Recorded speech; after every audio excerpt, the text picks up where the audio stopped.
China just built the chip ML said was impossible, and the story starts with three numbers.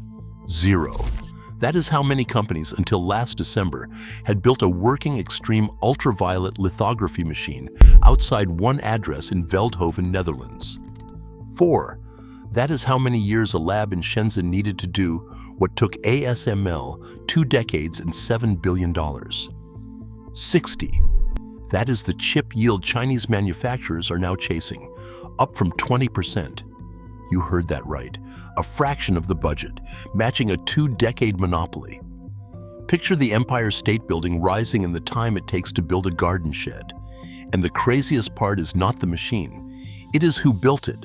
24 once worked for ASML. Hit a quick like and subscribe so you don't miss the next one. By the end of this video, you will understand exactly how China cracked the hardest machine on Earth.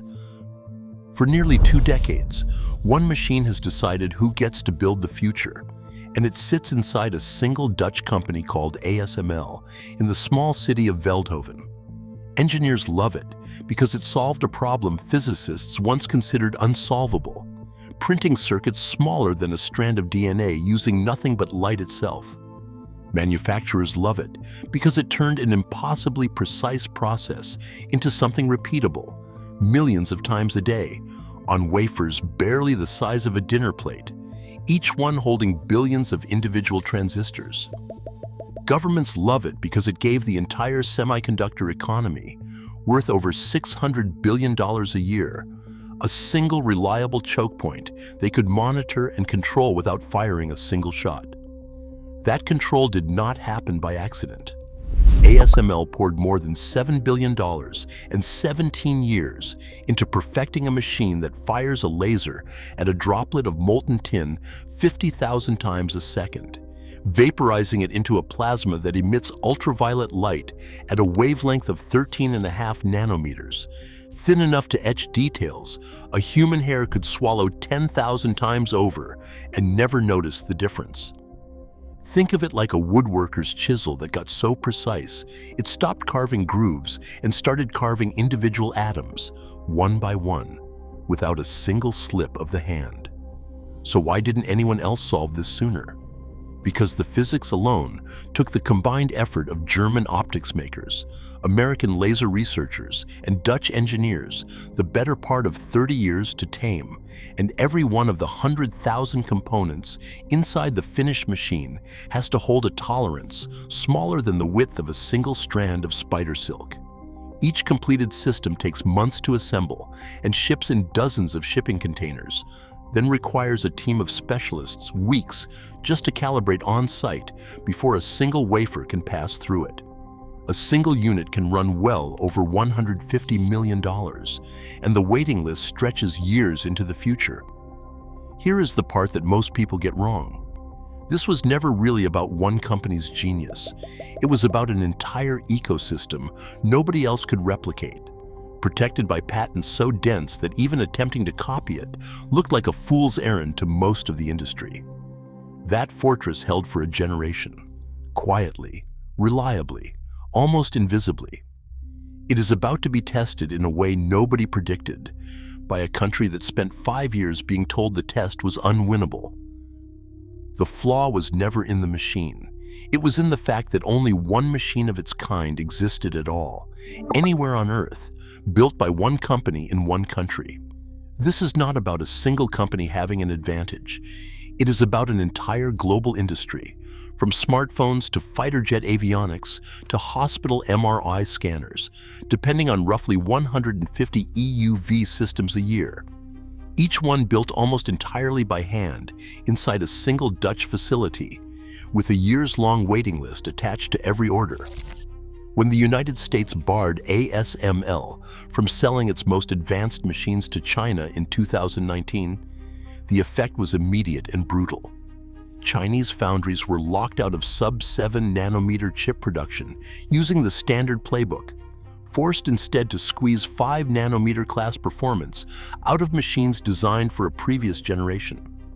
Using a workaround called multi-patterning that exposes each wafer to light not once but 4 or 5 separate times, each pass adding cost, time, and risk of misalignment. That workaround came at a steep cost. Early yields on China's most advanced processor, the Kirin 9030, reportedly fell as low as 20%, meaning 4 out of every 5 chips produced were unusable scrap, discarded before they ever reached a phone or a server rack. Picture a bakery where 4 of every 5 loaves come out of the oven, burned beyond selling, every single day, at industrial scale, with the ingredients, the electricity, and the labor wasted every single time a batch fails. For a country trying to build an artificial intelligence industry on top of that foundation, the flaw was not merely inconvenient. It was existential, threatening to cap the entire strategy before it truly began. Here is the detail that puts everything into perspective. Without a domestic EUV machine, China's entire technology roadmap had a ceiling built into it by a country it did not control. And every AI chip, every advanced smartphone, every future supercomputer inherited that ceiling by default, whether its engineers liked it or not.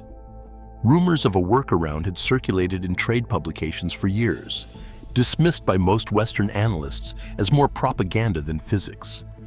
In 2021, a classified project inside a research campus in Shenzhen began quietly answering that question with data that was harder to dismiss than anything the field had seen before, funded quietly and kept out of state media until the results could no longer be hidden.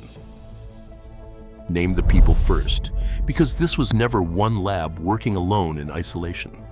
Engineers from the Shanghai Institute of Optics and Fine Mechanics, a state research body with decades of laser experience, joined forces with a private manufacturing arm, and according to industry reporting, several dozen scientists who had previously worked inside ASML itself, some reportedly operating under aliases to avoid legal exposure back home.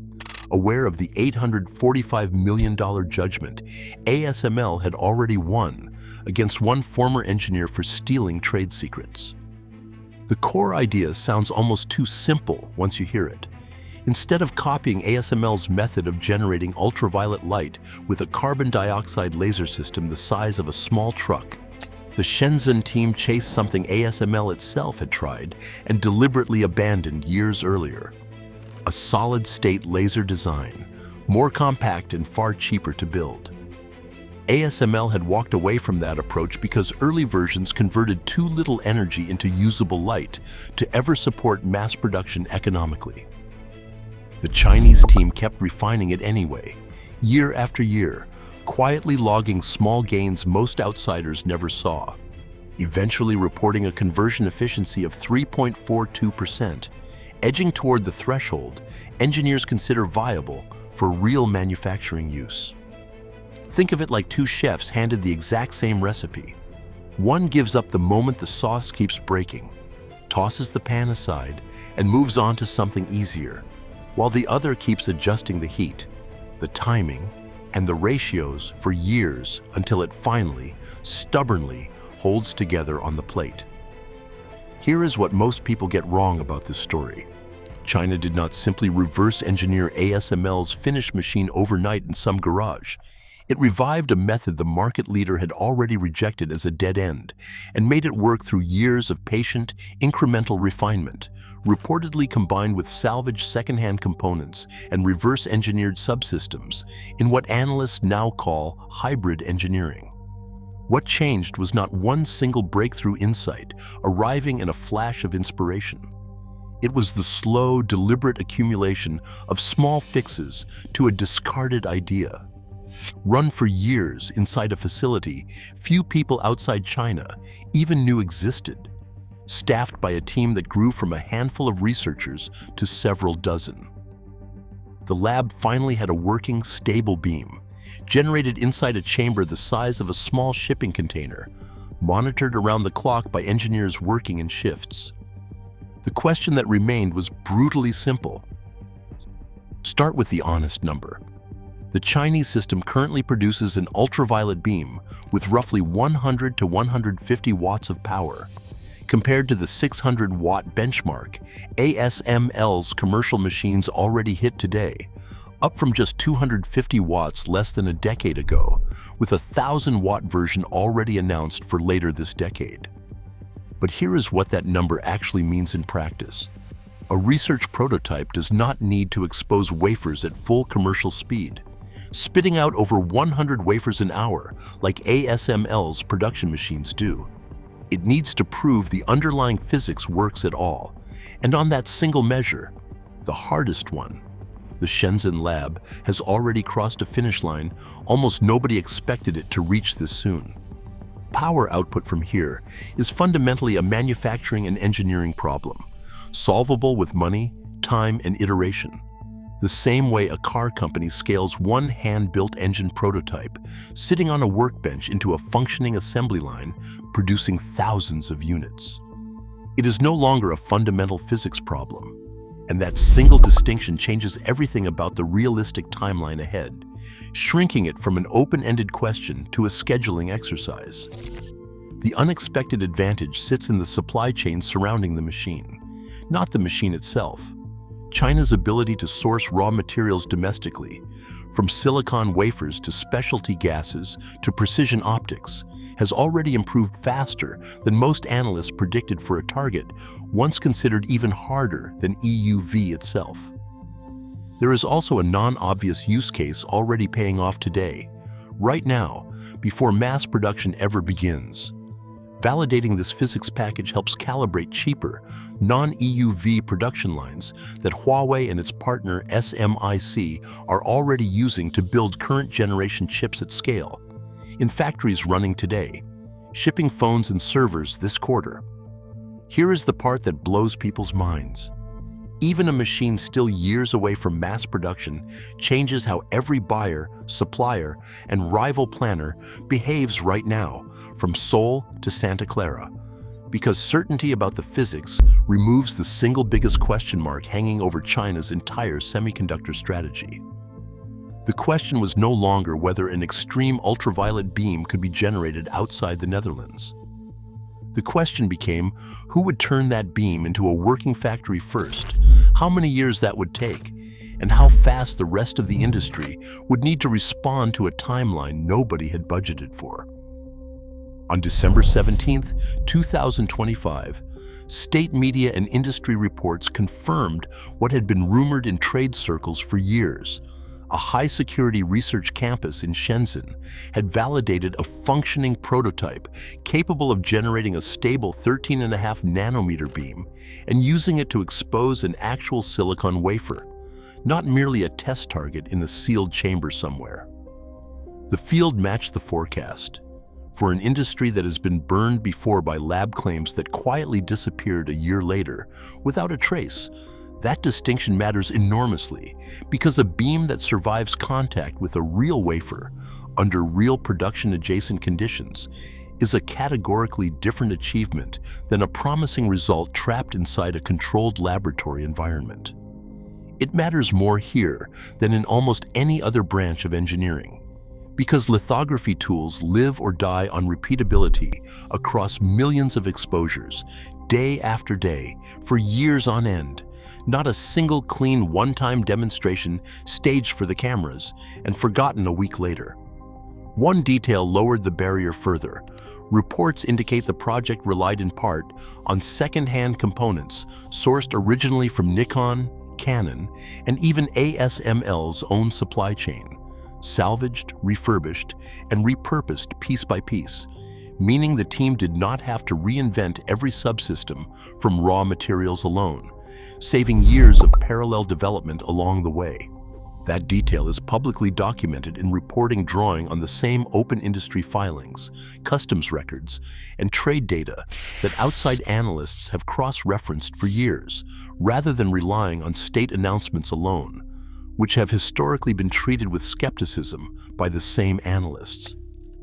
It makes sense that companies would want to replicate our technology, but doing so is no small feat, ASML said in a public statement responding directly to the news, a rare acknowledgement from a company that almost never comments on rivals.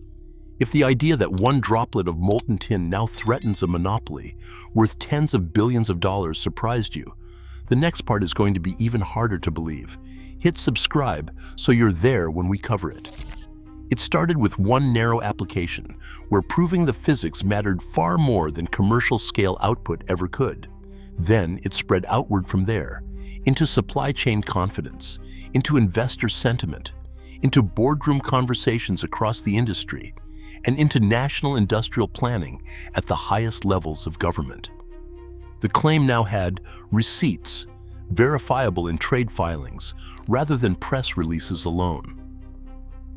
Huawei alone filed more than 3,000 patents in a single recent year across its chip-related portfolio, with its GPU-specific filings growing tenfold over 5 years, according to patent research firm Patentfield, outpacing filing growth at both NVIDIA and Intel over that same stretch of time. These are not academic citations sitting quietly in a database somewhere, gathering dust. These are legal and financial commitments, backed by engineering teams, factory floor space, and real manufacturing budgets stretching years into the future.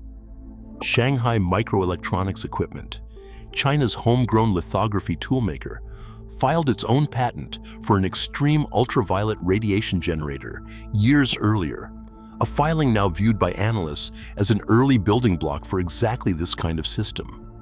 SMIC has continued scaling production of its 5-nanometer class Kirin 9030 processor, despite the steep yield penalties of multi-patterning, betting heavily and publicly that a domestic EUV pathway will eventually remove that penalty entirely and open the door to genuinely competitive AI hardware built at home.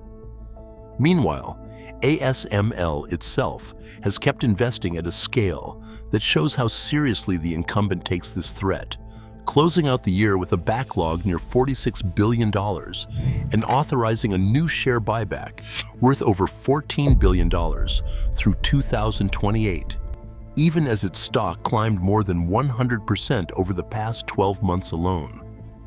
Washington's own export strategy, often described as a small yard with a high fence around only the most advanced tools, was built on an assumption, repeated for years in policy circles, that China would stay several generations behind indefinitely. Here is the part that puts everything into perspective.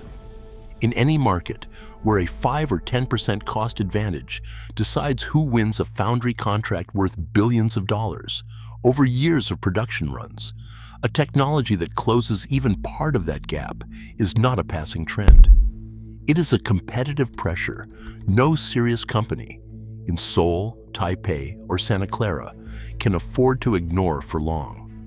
Much of what is publicly known about the Shenzhen program comes from open reporting and cross-referenced trade data rather than official state disclosure, the same transparency layer that let outside analysts verify earlier claims about Chinese chip yields long before manufacturers themselves ever confirmed a single figure. That transparency is itself quietly becoming a strategic asset, one that lets outside observers hold every claim up against the paper trail. Industry analysts now project a domestic Chinese EUV pathway reaching mainstream production readiness somewhere between 2028 and 2030, a timeline roughly equivalent to the entire span between the first iPhone and the first folding smartphone reaching store shelves. A secondary benefit sits quietly behind that headline number: reducing single-source dependency across a supply chain that currently funnels essentially the entire world's advanced chip production through fewer than 20 EUV-capable factories on the planet, a genuine vulnerability for every country that relies on those chips. But turning a promising technology into a global manufacturing standard is a long road, and it is important to be honest about where that road gets genuinely difficult. Power output still trails ASML's commercial benchmark by roughly 4 to 6 times, a gap that took ASML itself the better part of a decade to close on its own machines through relentless iteration. Mass production requires thousands of components manufactured to nanometer-level precision, and most of those components China cannot yet source domestically at any real scale, leaving it dependent on gray market and secondhand parts for the foreseeable future. Talent remains a hard bottleneck, with only a few hundred engineers worldwide holding genuine hands-on experience building systems like this one, a workforce too small to staff more than a handful of facilities without years of additional training.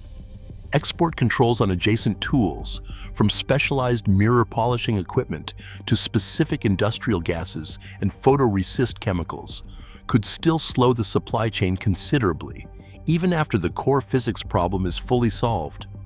Here is the detail most coverage completely misses. Even ASML's own next-generation high NAEUV machines are entering the commercial market right now, already installed at customers like Intel, meaning China may finish this exact race only to discover the finish line has already moved further away, into a category it has not yet even attempted. None of these challenges change what the underlying science has already shown is possible. They define the real gap between what is technically achievable and what will actually happen at global scale. Closing that gap is an investment problem, a policy problem, and a coordination problem, as much as an engineering one. The researchers who published this work gave the world a tool. Whether the world picks it up at the speed the market demands, and whether governments fund that gap the way they funded the original breakthrough, is a different question entirely. The story of extreme ultraviolet lithography is ultimately the story of what human civilization can build, and where in the world it is allowed to build it.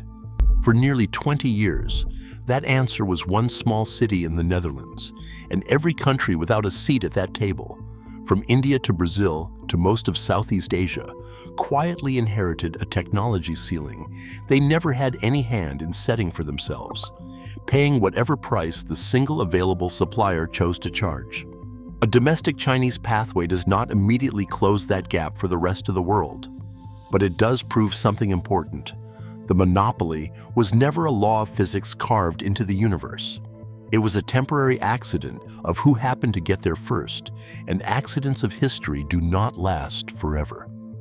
What is genuinely new here, not incrementally better, but categorically different, is the demonstration that the single hardest step in modern chipmaking can be solved twice by two entirely different teams, using two different physical approaches on two different continents at once.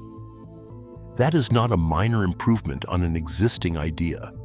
It is a different category of solution to a problem the entire world had assumed had exactly one possible answer: forever. The researchers who published this work gave the world a tool. Whether the world picks it up at the speed the industry demands is a separate question, one that belongs to policymakers, investors, and manufacturers just as much as it belongs to scientists in a lab. That is new. Technologies. This foundational compound slowly, and then all at once, the way a decade of steady yield improvements can turn a 20% success rate into the kind of reliable manufacturing base an entire national artificial intelligence strategy can be confidently built on top of for the next generation. If a machine capable of matching ASML raises the obvious next question of what China's chip makers can now actually do with that capability, that story is worth understanding too. And it happens to be the subject of our next video. Huawei's new chip just made Moore's Law obsolete, packing 53% more transistors into the exact same physical space as before. The link is in the description below. If this changed how you think about who actually controls the future of global computing, hit that like button and subscribe so you never miss what comes next. Turn on notifications. We publish every week. Now I want to hear from you in the comments. Does a second country mastering this technology make the world safer through competition, or more dangerous through a technology race that has no brakes?